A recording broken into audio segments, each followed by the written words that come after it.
Welcome back to the Tin Talk podcast. It's actually my first time on, Max's first time on. Some of you may know who Max is. Most of you probably do, but Max is brand manager for Tinman Elite, and I'm going to be talking to him a little bit about all of that process today. And Max and I have known each other for a long time, so yeah, we're going to dive into some things here. So first kind of thing I want to talk to you about is, you knew nothing about running before you came out here. And I think that's maybe a little bit different. The running world is very much like you were a cross-country runner in high school. You ran in college.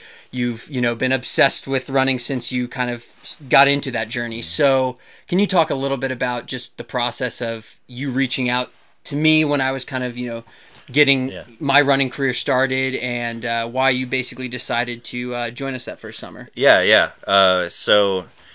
The original first summer that I was out here with Tinman Elite was 2019, and leading up to that, I was at school at Virginia Tech. I was actually on a study abroad program in Switzerland, and just trying to figure out what I wanted to do for my summer coming up. I had previous sort of office internships in the past, but being friends with Drew, having visited Boulder when he first moved out here, when it was just Reed and Sam, and me and another friend from high school, Nick, we came out here, and Sam, we came out here to just visit Drew and see what Boulder was like, but it was really just from the friendship side of things, to be like, Drew, what are you up to? Met Drew and Sam, and that was when they weren't even living here yet, and at the time, Drew was like, I bet one of you guys is going to move out here one day. And I looked at the other two guys. I was like, it's not going to be me. I'm going to be back home in Virginia doing whatever job I'm going to find after college. And then catching up with Drew that spring semester before that summer, he was talking about Tinman Elite and the cool stuff they were up to. I was following them on Instagram and just loving to see what Drew was up to at the time. And so I think Drew, both of us saw an opportunity to help, each other's journeys, with me helping Drew be able to expand what Tinman Elite was doing at the time, and then me for myself to be able to actually have something cool to go do that summer. In my head, I was like, oh, I'll be able to go do this and meet some people at Adidas, and then maybe I'll go work for Adidas. And that was the main reason why I basically came home from my study abroad trip for 3 days back in Virginia, and then immediately flew out to, I guess it was San Francisco, technically. I didn't even get to Boulder to go film Peyton Jordan. But yeah, I was just Drew's friend in high school. I was not his teammate. I sat next to him in AP Environmental and whatever other classes we had at Loudon Valley, and we were just buddies, I talked to him about running sometimes, but that was not a world that I was a part of. I played lacrosse in high school, and so to me, I knew Drew was on a totally different level, but in my head, it was just as cool for me to be winning state championships in lacrosse than for Drew to be winning national championships. But he always treated it like he wasn't on another level, and it didn't sort of have this feeling of I'm just on a different level than the rest of even our other friends who played different sports. And so that was always a really great thing to be able to have in high school, and just really helped our friendships, and then I think helped connect me to get out here. Yeah, we really threw you to the wolves when you first came out here. So some people may know this story, and I actually just posted the link to his first YouTube video on my Twitter feed, so if you want to go look at that, go ahead. But we basically were like, hey, you're coming out, let's fly you out to Peyton Jordan Invitational and film for the first time ever for track and field or anything. I wanted to ask you about that video, but before you go into that, can you talk to me a little bit about what you knew about track before you showed up to Peyton Jordan Invitational? Yeah, basically my only experience with track was going to my high school friends, the home meets, the dual meets, and I go watch my friends run the 400 or in the 4x4. And I'm sure I watched Drew a couple times. I remember more going to cross country meets and watching Drew race, even freshman year. And freshman year, Drew wasn't quite the best at it. There were other kids on the team who were better than him. But I remember one time in cross country watching the best kid on Loudon Valley come across the line and just absolutely die, and just I was like, what are these people doing to themselves? And then Drew comes 5 seconds later looking like nose breathing, and I was like, that's pretty insane. But like the track meets that I went to were just like, you know, the team at Loudon Valley was like 150 kids, and it was like the sport that you just did to be with your friends. And so in my head, I was like, you know, like I'm glad people have a community and a team and stuff, but that's what it was, you know, like everybody from every sport would come together to do track at Valley. But like, you know, you'd go race at these races and like Penn relays when that happened, like totally went over my head. I'm like, oh, cool, you know, like we must be good at this. But the Penn State relays, the Penn State relay, exactly. Yeah, that was basically it. Like, you know, I watched track at like during the Olympics, during the Summer Olympics, and I loved it. It's one of my favorite sports to watch, and I think I've always loved the Summer Olympics in that way and the competitiveness. But I didn't know any names. Like maybe I knew Mo Farah and like Galen Rupp maybe when he won silver in 2016, but that was it. Like that was very much it. I didn't know anything about the rest of the sport. I didn't know who was at the top of the sport from the American side of things, who was making Olympic teams, and that all quickly changed that first summer. Yeah, so flew you out to Peyton Jordan for your first kind of like, you know, Max was basically our first intern for Tinman Elite, and his job was really simple. It was we wanted to start a YouTube channel. We wanted to, you know, start a series called Inside Tinman Elite, which I'm sure many of you have seen, is, you know, still something we do today, and basically show the ins and out of not just what a professional runner does, but specifically what Tinman Elite professional runners do, because I would say what we do is a little bit different than a lot of teams. But you flew out to Peyton Jordan and were basically dumped at a track meet and said, hey, make a video. Mm-hmm. What was, once you know, filmed, can you talk a little bit about like what was going through your head, what you know now looking back on, like, okay, what do you think I did well in that first video? And then what, you know, rewatching that stuff, what are you like, man, that was pretty bad, and now I'm a lot better at this. Can you talk a little bit about, you know, that first experience with filming a track meet? Yeah, I mean, it was so much fun, and especially like now being able to reflect on it and looking back at what actually happened at that race and having 3 world championship qualifying times.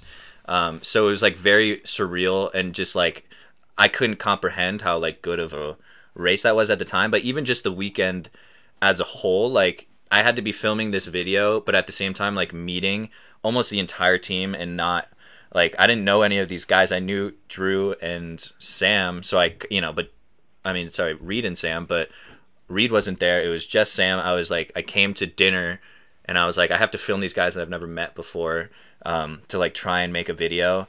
But I had nothing to go off of. I remember going into that summer and asking Drew, like, is there any running content I should be watching to like sort of key off of? And he's like, I mean, yeah, like there's a couple channels, but like not really, like just sort of make what you're gonna make. And so I just like kind of trusted my instincts on filming as much as possible around the race, whether it was the warm-ups or the driving to dinner or like that kind of stuff. I just tried to let the camera roll for as long as possible, and like the guys were super funny, so I was just like filming the funny moments.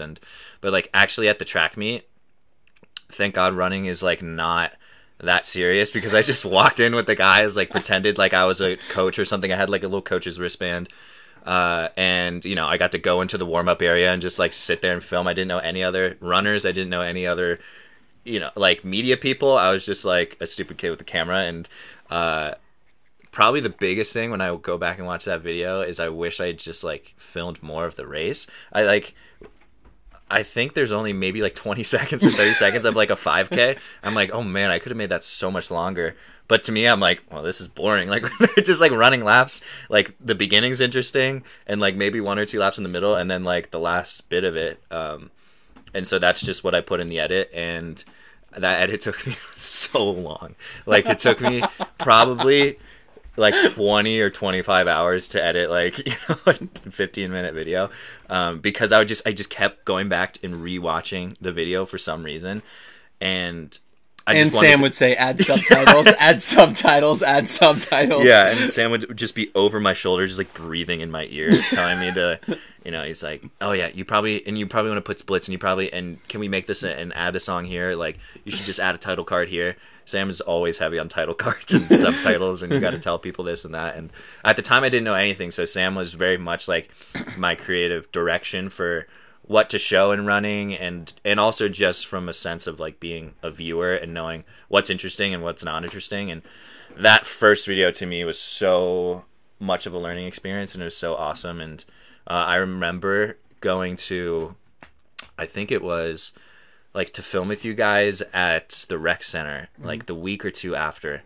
And I remember saying, like, if this video gets 10,000 views, like, that would be so cool. Like, that was really the goal. Even by the end of the summer, you know, like, release this, and it has a lot more than that now. Yeah. But that was, you know, that was just the standard, because there was no standard. Like, we were just making something that didn't exist before, and I was just making a video that I thought was cool.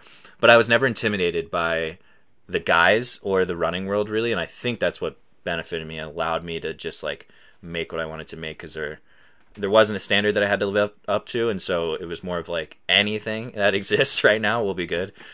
So that was, I mean, yeah, that was such a great weekend. Yeah, I feel when I look back on your kind of first summer of work, I mean, I look back on those videos and like they're so fun, and I think you did such a great job capturing just like how simple and fun running was for us. Like, I mean, in that video alone, there's that beat. We have the whole, we'd never do this now, but we have like a whole second day where we went to like Half Moon Bay Beach, and it's just us like, just like doing nothing important, but just like hanging out, and Max filmed all that. And that's like a whole another 4 or 5 minutes in the video. But I think that's great. We were kind of creating this narrative of who Tinman Elite was without even doing it. We were just being ourselves, and then just showing everyone in the running world what that was. So yeah, I think it's really fun to look back on, and it's kind of cool to hear that perspective. Yeah. You had some other obviously race videos that whole summer, like we basically documented everything up until USA Champs.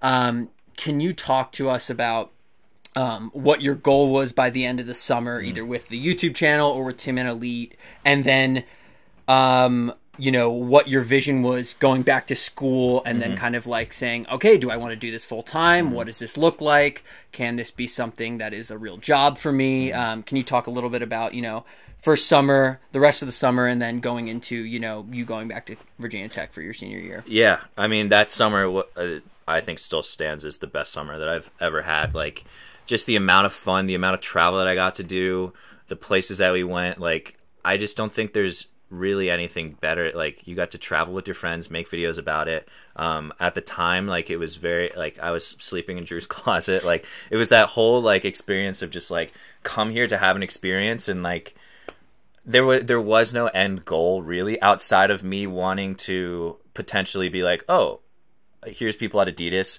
When I go to maybe apply for an Adidas job, I have some people that I can reference.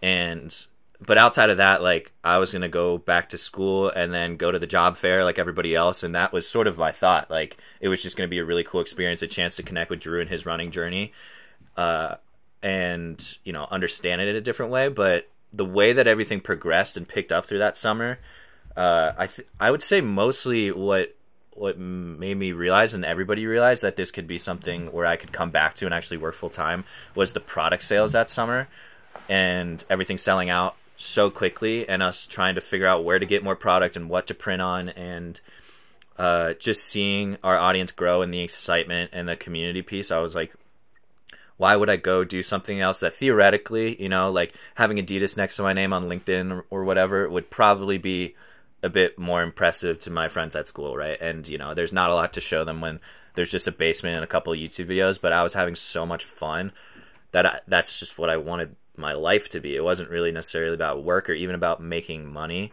It was just about doing what I wanted to do. And I think by the end of that summer, like maybe a couple weeks after I left and went back to school, we hit 10,000 subscribers on YouTube. And I remember that being like a really cool milestone for me. And always loved YouTube and sort of the way that you can represent your niche so well and just dive into these topics and show these things that this one audience can go crazy over. And I loved that. And I remember editing the bloopers video while I was still at school and just being so nostalgic and being like, why did I come back? Sam told me to drop out. He was like, why don't you just stay? Like, we're going to have enough money where we can pay you. And, you want to be out here after, just like stay. And I was like, I thought about it, but I had one more year in Blacksburg at Virginia Tech. And so I just thought that was, the right thing to do, to go back to school. And I had a blast going back for my senior year, and pretty much every single break that we had at school, whether it was Thanksgiving or Christmas winter break or spring break, I was coming to Boulder and booking a flight immediately. So my parents barely got to see me that year of school. But yeah, that was, I guess that was sort of the general piece of like turning the internship into something full time. And I think also, even though I started out just trying to make videos, like I got so interested in the rest of the business with sponsorships and packing the product and like building out our website. Like I just sort of found myself being in charge of packing all of our orders and printing out all the packing slips. And that was a blast for me too. Like I just loved it all. And I think it made sense for me to come back and help with just the growth of the team. Yeah. No, I definitely, remember that time frame, and definitely remember you kind of considering like, oh man, like, okay, I know what I want to do now. School doesn't necessarily fit that narrative, but I should go get my degree and everything. Yeah.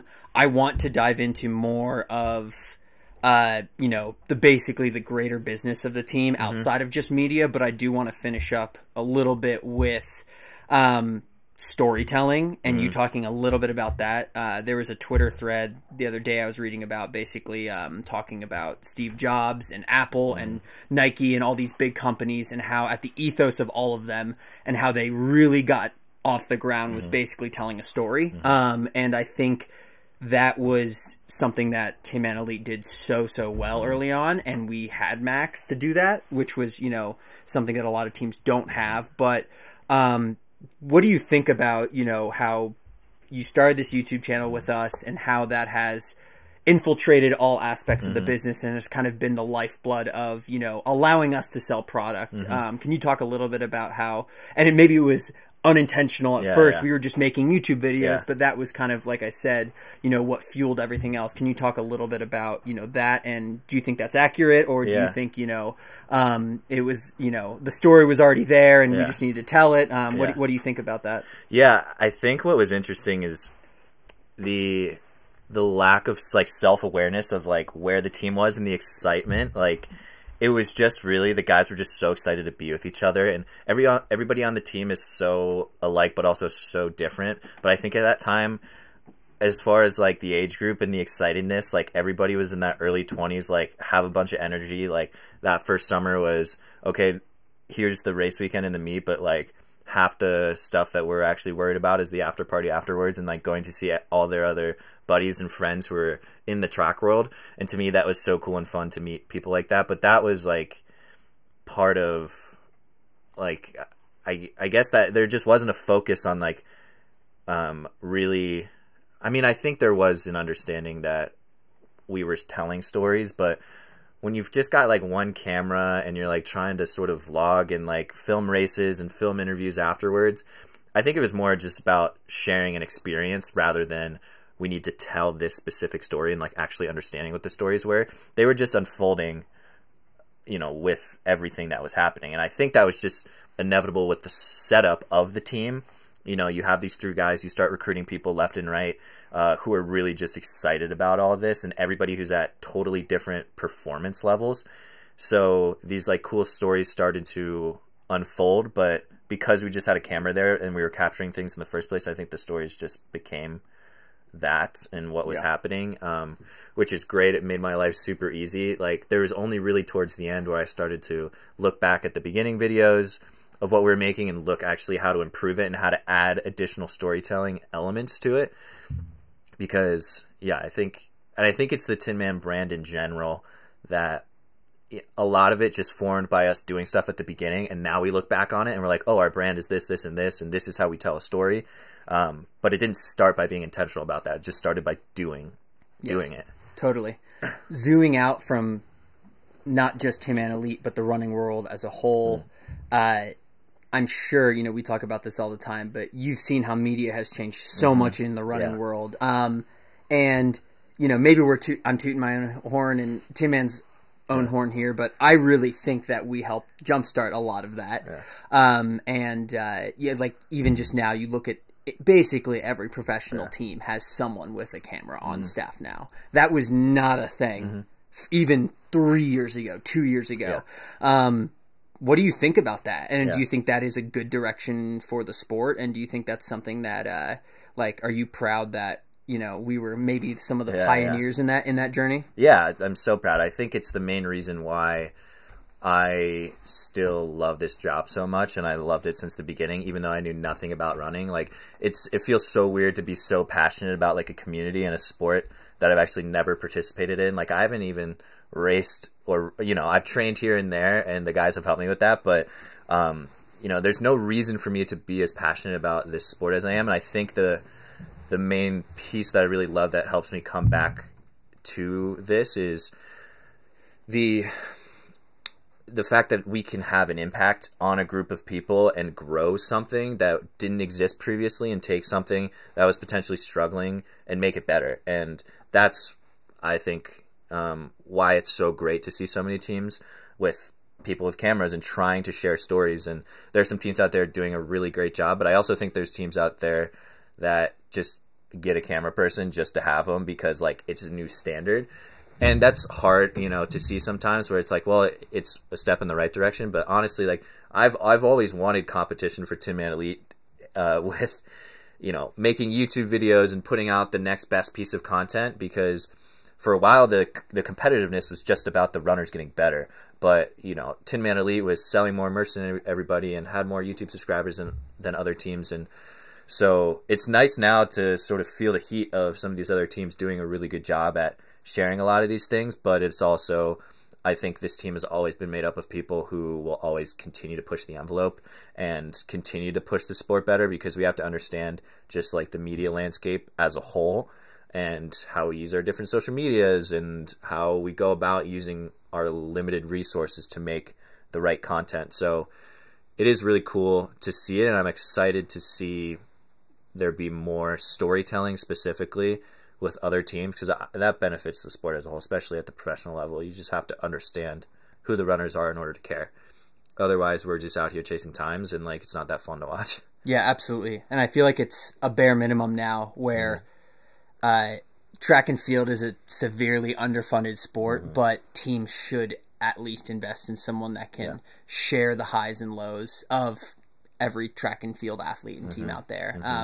So I've been talking a lot about, you know, some of the good stuff, but part of your job is also sharing some of the, you know, harder moments for Tinman Elite. Can you know, we had, you know, 2020 with COVID, and then 2021 with basically, you know, the fallout with, you know, our previous coach, and then, you know, basically the whole team running very poorly. That was hard on you. It was hard on you because you had everyone leaning on you to do your job, which was tell the story of the guys and the, you know, our team as a whole, and the story was pretty rough. Can you talk a little bit about, you know, just what was going through your head during that time, and how you could, you know, articulate a story that, you know, maybe was really almost all negative, but still, you know, fit into the greater narrative of a comeback for Tinman Elite, or, you know, something along those lines. So can you talk maybe about some of the lows you've had with the team and hard parts of storytelling, and then also just, you know, what you look for when you're, you know, editing a video that's kind of hard to edit? Yeah, right. I mean, that's sort of, like, even in that first Peyton Jordan video, like, a lot of guys didn't race well. And I think it really established Tinman Elite as being the team that shares both the good and the bad, and shares the entire story of the entire team. And that was really great, I think, for me to be encouraged to do that with what we share versus what we don't. But as 2021 started to come through in, like, that spring racing season, and it was just one bad race after another, the hardest part was making the decisions, I think, on what do we put out there and how do we frame the narrative of the team to like reflect the effort, and while at the same time not really being able to completely share like we had done with everything else. Like, here's exactly what's happening, and here's what we're going through, and we want to share everything. And then when things start to get really bad, it's so easy to just like get, you just like have a shell, and you don't want to share things, and you start to lean towards how everybody else maybe in the sport does things, or it's just like, let me just share some good moments here and there, and let me not really talk about a lot or get too deep into things, because if we do, we just end up looking bad. And what's hard is you kind of always have to have a light at the end of the tunnel, or a good performance to be able to talk about the bad ones, because you can't just go into a video just like watching somebody fail and then like not know that there's going to be something good happening, because then all of a sudden the weekend's over and you have no idea how they're going to do. And I think where that first really like big season of Inside Tinman Elite stemmed from was just the need to, well, not even a need, but like we couldn't post weekend Inside Tinman Elite videos like we had done every other weekend when races went well, or even not that great, but it was still like a cool enough experience to share, and there was something to take away from it. But weekend after weekend, like month after month, bad things happening, I was like, what are we going to do with all this? And at the time, we were really building on the success of the previous year's YouTube channel and just like growth of the audience in general. So we had both a photographer and a videographer intern with us, like traveling to most of these meets. I just felt like such a dummy, like using all of these team resources to have 3 media people to come film, something that just like wasn't going right. And I was like, how can we end up using this toward, to hopefully like really actually tell the story how we want to. And we inevitably got that opportunity, which was great. But yeah, that was like, everybody sort of dealt with that time differently. It was really hard for the athletes, but it was hard for me to see my friends in that situation. And I would have liked to be there more, I think, for the rest of the team and the rest of the athletes to be supportive, because I wasn't going through nearly what they were going through. But at the same time, like, if the whole team's going through something bad, like, you can't really be there for each other, because you want somebody to be there for you. And so everybody had to go out to their community, their significant others, their family, to be able to get reassurance. And I think at the end of the day, everybody knew that we would come back to each other. But that was hard. And yeah, I did feel, have to deal with different things, I guess. But in the grand scheme of things, like, we made it, so yeah. It's okay. No, and and looking back, when you look at what you, Kevin, and Joe were able to create at the end of the summer, it's very honest, but it's also like such a reflection of, okay, this is a part of the sport. Like, there are so many, I just think of, what just, Cam Levins has been, was a hero in college and was one of the best runners, Olympian, great runner for Oregon Project, and then kind of was irrelevant for 4 or 5 years, and then bam, like, just ran a 2:05 marathon. And I think best driven. Yeah, exactly. Best driven series ever. And I think,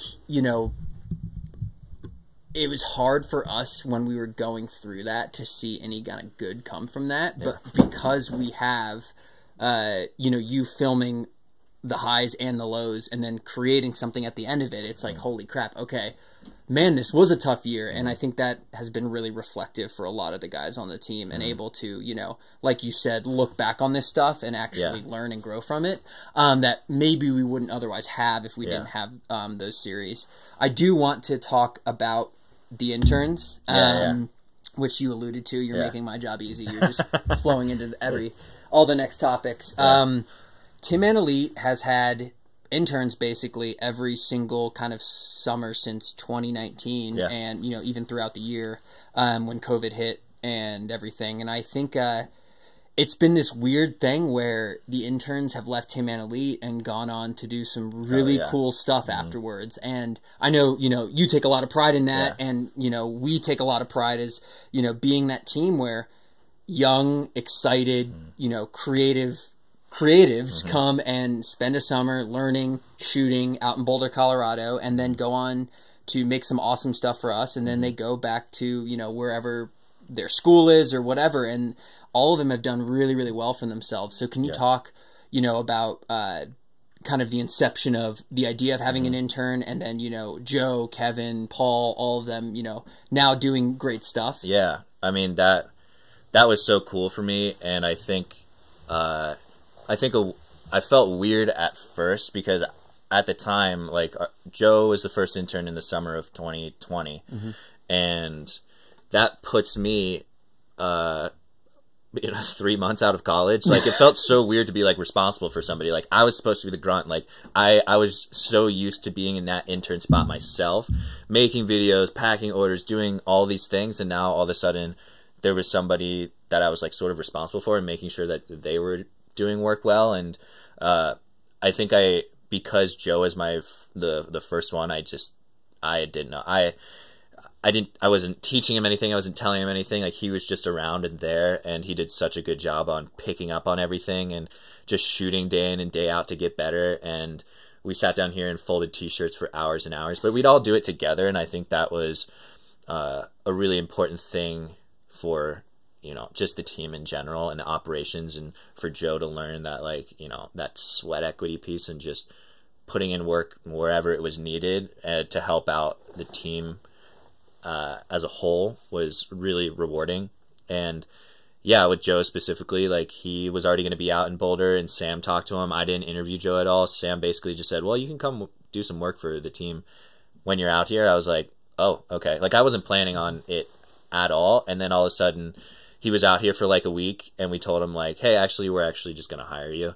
And he was like, okay. And so he, like, sat here and folded t-shirts and took photos and made some graphic things. And, you know, we didn't rely on him to do a lot because I was still doing, you know, I was making YouTube videos. Joe was just a photo guy, but it was just nice to have additional stuff. And Sam always had ideas that I just, like, couldn't do by myself. And so to be able to work in, like, a creative team with somebody who actually made stuff like I did was really cool, to be able to do mixed media and find different ways to story tell with the team. That was, like, a great experience for me as well. And then I don't know if I can take that much credit for how much Joe, like, exploded in his skill level, because, like, all of a sudden there was, like, 1 month where we all decided to go back and look at Joe's first photos here. We're like, what are these? Like, they were so not good. And we would tell that to Joe's face. Yes, don't feel yes. bad. Oh, yeah.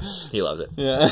And yeah, it was, like, it was crazy. And it's like, oh, well, now we've got, like, a really talented person on our hands. And he was doing online school and decided to stay out in Boulder. So we had him for, like, a year or like, you know, probably 14, 15 months, something like that, which was incredible. And then we wanted to make more YouTube videos. So we decided to actually, like, maybe this internship program can actually be something legit. And so we put out sort of a call to action for applications, and we got over, like, 100 and something applications. Cool. It was awesome. And it was, like, the coolest experience to go through every single one individually and see what people decided to send us and share with us, and the range of just, like, hey, I've actually never made anything before, but I want to come out and participate, to these people that were just so like, more talented than me. And that was, like, very intimidating. And I had to learn how to, I guess, accept my own value within the team, and accept that, like, okay,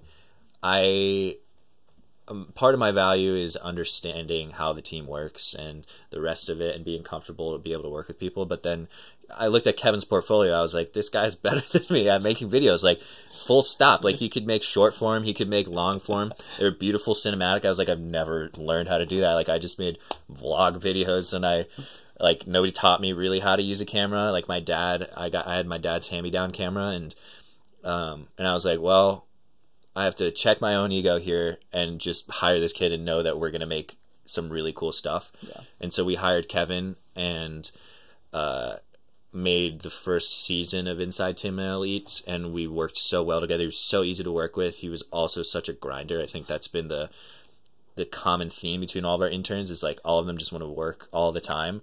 And that, you know, like, editing that first season, we start at, like, 8 or 9 a.m. and be down here until, like, 11 p.m. Because we didn't, like, it wasn't because we just like worked inefficiently. Like that was sort of the issue. It's like we'd go through and edit some of these videos, and then Kevin had to spend like half a day trying to figure out how to color grade because we had no idea what that was, and go through all of these interviews and go and transcribe them because like nobody taught us how to make it. But the exciting part was being able to go through and be like, oh, how do we want to frame all of this and storytell and put these all together so that they fit. That was the really cool part. And then having Kevin skilled enough to be able to know how to take all those pieces and put it together. And when I go back and watch, I can see Kevin's sequences like from a mile away compared to mine because they're just so skillfully like put together. And it's great because now I work with Kevin on a lot of freelance stuff as well. And I watch his videos to get better. Like that's what it is. And so now Joe is full-time freelance, absolutely crushing it, making way too much money, and Kevin's working for Heartbreak Hill Running Company and helping them explode in growth. Like they've done incredible with their online sales. They're looking into starting new stores. Like it's so cool to have that relationship with Heartbreak now and see Kevin's impact on what they're doing. And then came Paul this last summer, who was like, it was different because Paul was frat boy Paul. Hey, Sig. Paul goes to the University of Oregon now and shoots for their track team and their athletic team. So of course, not a bad gig. Not a bad gig. He's crushing it now too. And but he was like a high schooler going into college. So there's just such a difference of me being just out of college. And then looking at them, I'm like, oh, now I actually have like 4 years on this kid. But he was so like, I would be shitting my pants if I was in his position, like 18, coming in and living in a house with like, mid-20s people. And he was just like fearless and got to know everybody so well and really took great direction on, because at that point, and I think at a point that we're at now, it's like we have a style of how we make stuff. And so it's more about teaching the intern the style first and then letting them do what they want freely, because we always want to be able to use the creative, the different perspectives that these new interns bring in. And he was just so talented as well, just like Kevin, to be able to put together a sequence. And, then me looking at an 18-year-old being better than me, I was like, oh, here we go again. Yeah. But Paul crushed it as well and is doing great now. And it's really exciting now to look to this next summer and see who we might be able to work with, but also very rewarding, and just knowing that so many people have come through here and contributed to where the team is now. And I'm still really happy to be here, but at the same time, what Tinman Elite has done has put people in almost every facet of the running world in general, whether it's Joe working with other pro teams or other companies, and Kevin in the retail running space, and Paul working in the collegiate game. Like, we have connections everywhere now, and it's really cool to see, we can, like we've talked about, we think we've had an impact on the running world with the new media that we've done, and being sort of like a team that people look to in order to see what to make. But I think what's like a proven thing that we've done for the running world is these interns, because they're out in the world right now. Like, they've been influenced by the program here, and now are taking that sort of storytelling style that we've had and implementing it other places. So that's also very cool to me to see, like, real people doing stuff that we've all done together. Yeah, that, looking back, I remember when you were looking through the applications of everyone, like, that's probably one of the coolest things, is we put out that, hey, who wants to work with us for the summer? Oh, yeah. And people were chomping at the bit. Yeah. Even the guy behind the camera. Yeah. Sam Teller. Yeah, Mr. Sam Teller was, he was like a last 5 finalist. Yeah, yeah. So, hey, he almost made the cut, but look at him now. He's behind the camera again. He's our roommate here at Bighorn. Yeah. And just to show too, like, the community that we've built, and we're able to call back on people now, which is fantastic. And we've worked with so many other people just from a freelance perspective on shooting at specific races, or coming here for a week. Also have to give a big shout out to Ben Weingart as well, who is actually my predecessor. And he was essentially the first intern, I would say. But his being just a photography specific background, he came in wanting to make some really cool pieces, which he did. And now being able to continue to work with Ben at Puma, it's cool. It's just another person at a shoe company brand who Tinman Elite has had an impact on, and to be able to work with him now on other stuff, it's really cool. Yeah, no, Ben's work is still, my favorite stuff. To look at. It's still because he was really here during the early days, which is so cool. And like from, even photos from the old apartment to the new stuff here, it's so like nostalgic. And it's going to be some of the most important stuff that Tin Man will ever have, because it's true documentation of like that beginning process versus me sort of tacking on once I knew there was something cool here, then I was like, all right, I'll come. Yeah, exactly. Yeah, and Ben actually was the first person to think about Tin Talk, so we actually have to give him credit for this. A few years later, we're reviving it and bringing it back to life. But definitely, really cool to kind of see the paper trail of all the stuff that those guys have done. Yeah. So we've talked a lot about media stuff, and to be honest, you're doing a lot less of that stuff nowadays. And moving into, I'd say, more of a CEO role for the team. As you've alluded to, you kind of have your hands in every aspect of Tinman Elite. What are some things you'd like to work on with the team going forward, being in more of that, like I said, CEO manager role, and, having eggs in a million different baskets. What are some things you'd like to see, and what are your big goals for Tinman Elite in 2023 and 2024? Yeah, it's really rewarding for me now to be able to work on and have my hand in almost every facet of the business now. I think as we've gone through the years, and I really do think that my time with Tin Man started in media just because that was what you guys wanted. Like, you guys were probably having conversations, which actually I'd be curious to hear about, is like, what you expected me to be at the beginning of this, but we can come back to that. Tin Man wanted to make YouTube videos at the time. I was like, cool, like I can pick up a camera and I can do that. But for me, like Tin Man as an organization was the cool part. It was the fact that we were making merch and selling it on a website, and then we got to see the sales come in and the support, and we got to see people in person, and I got to learn about professional sports, and I got to learn about agents, and I got to learn about partnering with brands and what they expected out of you, and like all of that has just been like invaluable to my career in general. And as we've continued to evolve and I've continued to do more work with the team, I think what I could have done is just gone straight media route and been like, I'm making more Inside Tinman Elite series, and I'm going to do all these interviews, and I'm going to bring my storytelling to the next level.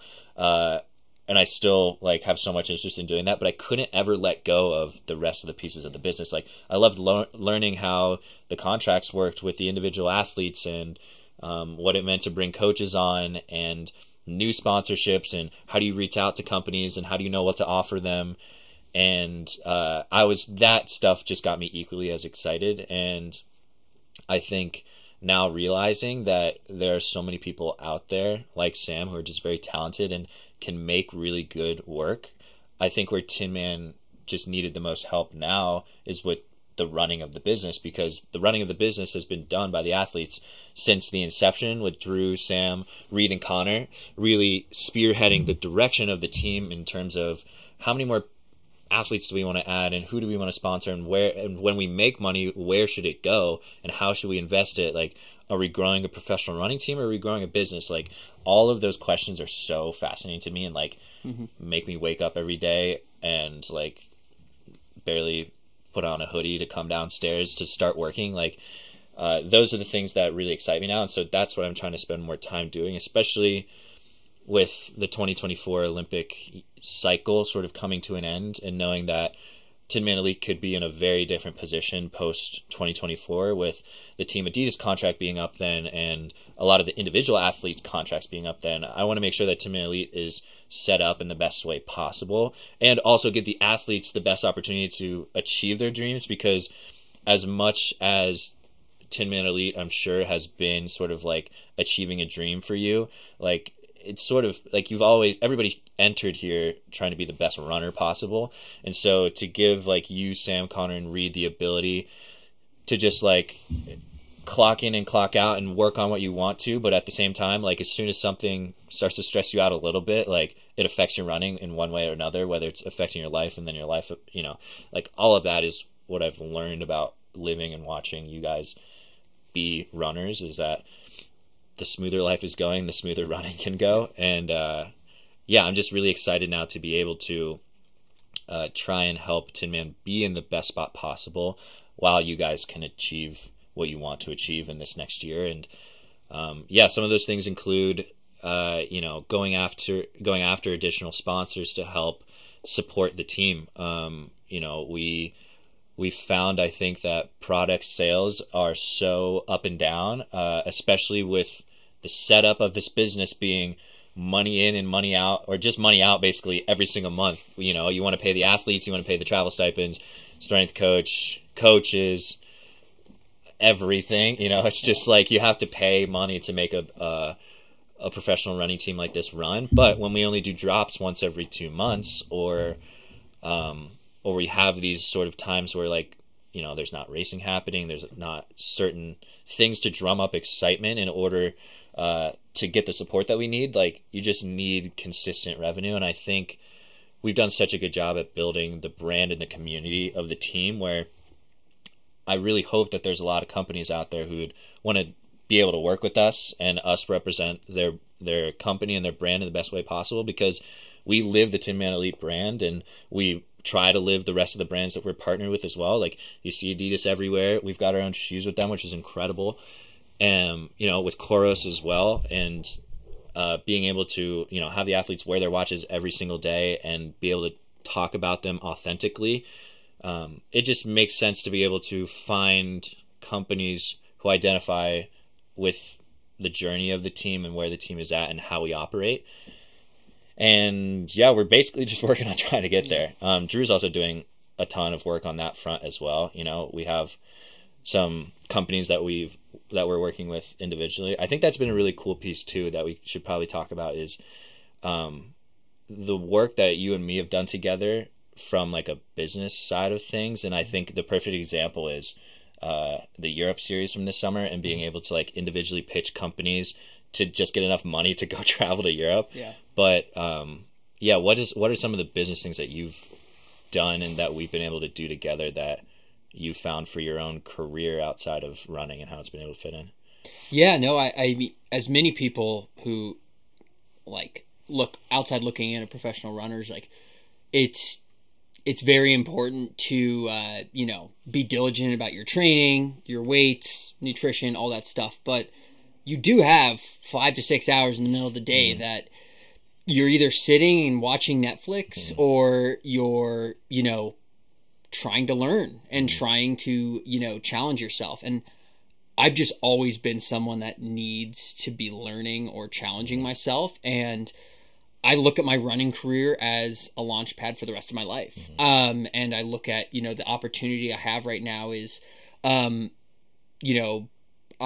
get to make so many unique connections, and I kind of look at everything I love. So running, meeting new people, working with new businesses, financial stuff. And I look at, the intersection of all those things. And that's basically, pitching Tinman Elite to be, a brand ambassador for so many of these companies that align with what we do. And so that's been really fun to, kind of daydream and work on during, the day in between runs and in between weight sessions, is just how can we, push Tinman Elite forward, through support while aligning ourselves with brands or individuals who believe in what we're doing. And I think I've been able to meet so many cool people, through that, and just been able to really kind of foster just a love of just learning and asking questions. I think, I'm always trying to, listen to a new podcast or read something new about, this sort of, almost venture capital type world. And I really enjoy doing that. And I think that is going to make my running so much more meaningful. If I can help Tinman Elite and help guys on Tinman Elite, then all of a sudden I'm on the starting line running for something more than myself. And knowing that there are 10 guys and girls supported behind me because of the work that me and you have been putting in. And yeah, that Europe series was kind of a fun little start to that, where we wanted to get Max to Europe. We wanted to, pay for all of his expenses on the trip. And we just said, hey, we're using these products. We're going to be in beautiful Switzerland, you know, beautiful Italy, racing, and we're already using these companies' products. Why not basically use our platform to showcase how we use those products, and in return, have Max be supported and be on the trip? Yeah. And that kind of, like you said, kind of, you know, it got the light bulb went off in both of our heads of like, holy crap, like we're going to have a camp. Yeah. We have athletes represented all over the world, you know, Germany, Great Britain, Malta, US, you know, like Australia, just, and then it was like, wow, like we can offer so much to these companies and we're already using their stuff. So, that's been really fun to, you know, just kind of, you know, be a little bit part of my, everyday, you know, outside of running, but it's cool because it still is connected to running. I wanted to end, with one longer question and then just a few rapid questions because I like when people do that. We had all those intern applications. What advice would you give to someone who loves running, wants to create something, or wants to, you know, be entrepreneurial about their journey? Like, what advice would you give to someone, you know, in high school who is looking at, you know, what we're doing and is excited about it, or just looking at any sort of running company or something like that? Yeah, you know, I've learned so much being here and just taking it from it's so hard when I think about like, oh, we'll just have your best friend from high school be one of the best high school runners ever. And then it'll be easy. And so trying to take that and apply it to like a broad range where that's probably not the case for really anybody. One of I think the best things is, number one, just make stuff. And it really doesn't matter if you're into photos, if you're into video, pick up your camera if you don't have a camera. I know I kind of don't like when people say like pick up your iPhone because you can make stuff with your iPhone. You absolutely can, but there's something about like feeling official when you have your own camera. But the type of camera doesn't really matter. You're able to learn about a camera pretty much on any camera that shoots both photo and video. So take that, and I think the best piece of advice is just like film your team, because that's all I did. Like I came in here sort of being accepted into the team and feeling like a team member, and everybody was comfortable with me. But there's no difference, and I think that's the beauty of Tinman Elite, is there's no real difference in the camaraderie of the team, and the friendships and the ability to support each other. Like all the stories that the guys have here are on your high school or college running team. So just tell those stories or take photos of your friends. Like, instead of like being intimidated, I guess, by wanting to go shoot the best meet and worrying so much about trying to find the right connection before you've actually ended up making stuff, like you're just gonna stress yourself out and burn yourself out, I think, out of it. But if you can fall in love with the making of stuff and being super excited about the amount of work or skill that's been added from your last video to your next video, or your last set of photos and your next set of photos, and you can see that improvement and being excited about that, like the rest of it's going to come as you gain more ambition, as you gain more confidence in doing what you're doing. Because I think most of creating stuff and then making connections is about confidence, but you have to develop that somehow, and I've developed it by just making stuff and seeing improvement from one video to the next and getting an idea and then going out and making it. And so, yeah, just, you know, the team that you have is right there for you, and that to me is the most obvious thing, because the status of like then becoming the best, if that's really the main goal, it's gonna be really hard to get there that way. You know, I used to make GoPro videos of just like my summers, you know, at summer camp and doing whatever I was doing, because I loved being able to look back on memories.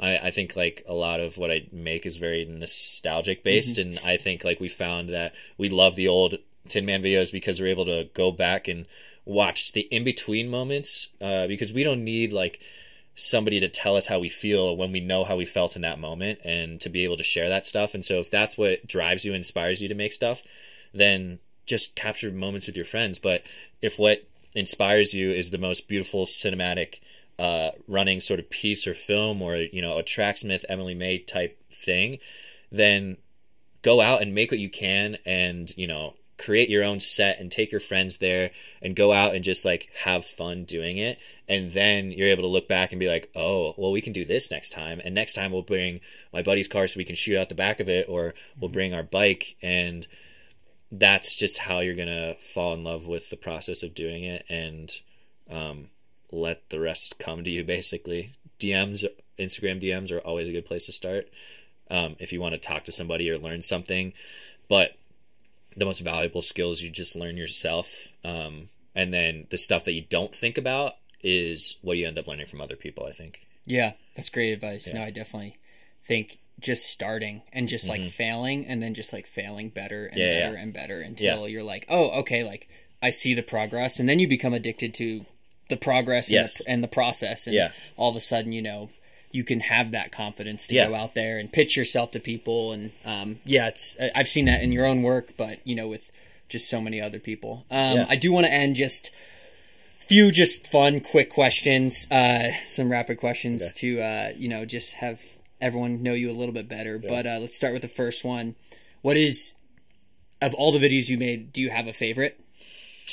Or one you're most proud of? It doesn't have to be a favorite. Just one that you're like, you finished that and you're like, I like that video. Yeah, I think I would probably, the two, like the first one that I remember being really proud of myself, and it was really more from like a post-production standpoint of like, how do I still make a video from this, is Joey's Chasing Sub 4 video, because it's a great video. Yeah, I was there to film Joey, which we inevitably got to last summer, crying and hugging people because he broke 4 for the first time, and then he didn't.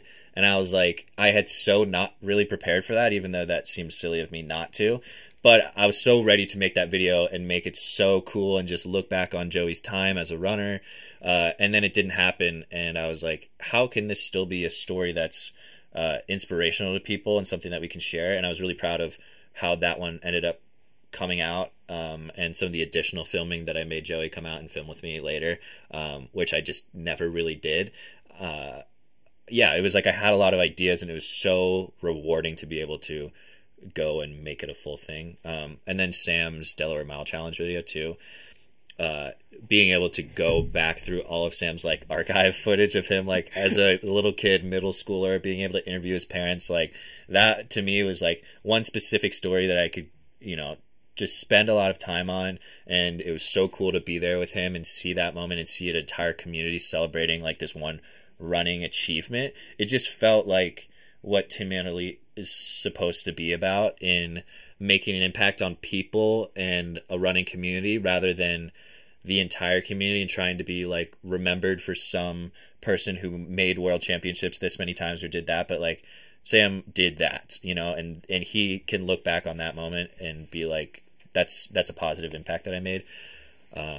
So yeah, probably those two is from a storytelling perspective. But I also love the Watch This When You Hate Running videos. I think like that was something I was not comfortable doing at all, but I really wanted to try something different, and I've had a blast with them. And we have another one coming out soon. So yeah, that's Max's escape video when he's frustrated with us. He can just put some of his favorite music to a track and just go to work when nothing else is happening.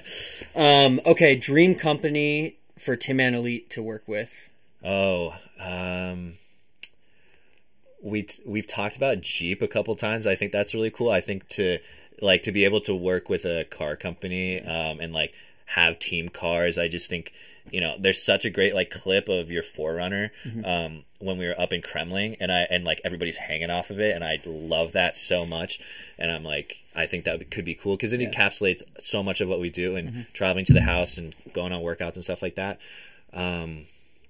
Filming out of the back of the car is the ethos of Tinman. Like, you know, that's like what we do. Right. So I think Airbnb would be cool because also we travel all the time, and we've been at so many Airbnbs where so many fun memories have happened too. And I think that's such like things that just are a part of our life that enhance our lives currently, to be able to work with those companies. But like, you know, Gatorade would be really cool too. And if anyone has any of those contacts, hit my line. This is what I do now. Let us know. I think there's like a ton of companies out there that would be really fun to work with. But I think at the end of the day, the best company to work with is the one that believes in us the most. And so whether it's a technology company that we've never had a personal experience with, but they have a ton of investment in running and, you know, health or that type of thing, like, that's the goal of where we want to be, is like be able to be a team that can be a a model for future teams to go off of and try to, you know, not just have the traditional shoe sponsor route, but be able to elevate what a professional running team can be and can do. Yeah, just breakthrough of like what's possible and what companies are possible. It's like you don't have to go the route of shoe company or, you know, or even nutritional sponsor. You know, exactly. It's like let's work with someone who's completely different. Most influential media person on your work, like someone that you get inspiration from. I think I know the answer to this, but I'm not sure, so go ahead. Yeah, I think like the person that made making videos cool to me was Casey Neistat, and that was my guess. You know, it's the answer to so many like creatives, especially like our age and even younger, because it was taking life and making it a cool story and implementing certain things, you know, music and ways to show a certain moment, I think was really cool, and like did it in a way that felt like it was achievable. Like it wasn't some beautiful cinematic thing. It was something that you could take normal footage with, but actually make it really cool. So I love that. But also, like, you know, Sam has helped me a ton in even the times he's been over my shoulder and times where I've wanted to scream at him, times where I have screamed at him. He's made me in the early days specifically, he made me have a lot of confidence in myself and try new things. I think I got to a point quicker than I would have. If I didn't have him, I think that progress would have come a lot slower. So definitely Sam. But there have been so many cool media people that I've been able to meet that I've always looked up to. Joe Greer is another one, where I was just a fan of what he did. And then all of a sudden we found out that he was a fan of Tinman Elite, and that like blew my mind. And same with Jack Coyne too, who did a lot of work with Casey and now does some great, you know, man on the street shows on TikTok and Instagram. And so cool to have guys like that I've always looked up to be like, oh no, I like your videos. And I'm like, what? Like, that's crazy. Like, even for them to know what they are is really cool to me. And yeah, you know, you're always inspired by somebody. So just gotta find them. Yeah, just gotta find them. Last question. You've been flirting with the idea of running a marathon. We haven't at all talked about your own running. You've been training the last few months. Yeah. What is your goal marathon time, or what, you know, can you talk to us a little bit about kind of your running goals? You've got to watch everyone else chase their own running goals, and now you might have enough time to squeeze in, you know, a little bit of training for your own. So, do you have ambition in the marathon? Yeah, for sure. I mean, I don't think I ever would have wanted to run a marathon until my very first marathon, which must have been going to film Reed at Chicago, and seeing just like the mass of people, the amount of people that got excited to see Reed. Being able to stand at the finish line and for an hour straight see just such raw and pure and like intense emotion of celebration and, you know, dying across the line and like falling over and snot and tears and all of that. I was like, that is so insane that so many people's journeys of this really like tough thing is ending in this one spot.